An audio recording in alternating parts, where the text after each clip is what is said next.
হাহ, আমার খুব খিদে পেয়েছে, কিন্তু আমি তো অন্যদের মতো হাঁটতে পারি না, খাবার খুঁজতেও যেতে পারি না। কি করে যে আমার পেট ভরবে? কি হয়েছে টুনি সোনা? সকাল সকাল মুখটা এমন ভার করে রেখেছ কেন? সূর্য মামা, আমার খুব খিদে পেয়েছে। আমার তো কোনো খাবার নেই। আরে বোকা মেয়ে, তোমার খাবার তো তোমার কাছেই আছে। আমি তোমাকে একটা জাদুর রান্নার রেসিপি শিখিয়ে দিচ্ছি। জাদুর রান্না? কিভাবে? মন দিয়ে শুনো, তোমার রান্নার জন্য ৩টি জিনিস লাগবে। ১. আমার এই আলুর শক্তি। ২.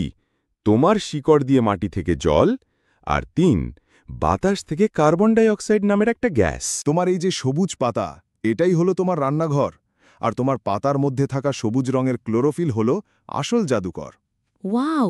তাহলে আমার পাতাই আমার রান্নাঘর। ঠিক তাই। আমি যখন আলো দিই, তখন তোমার পাতার ওই সবুজ ক্লোরোফিল জল আর কার্বন ডাই অক্সাইডকে ব্যবহার করে তোমার জন্য মজাদার খাবার তৈরি করে।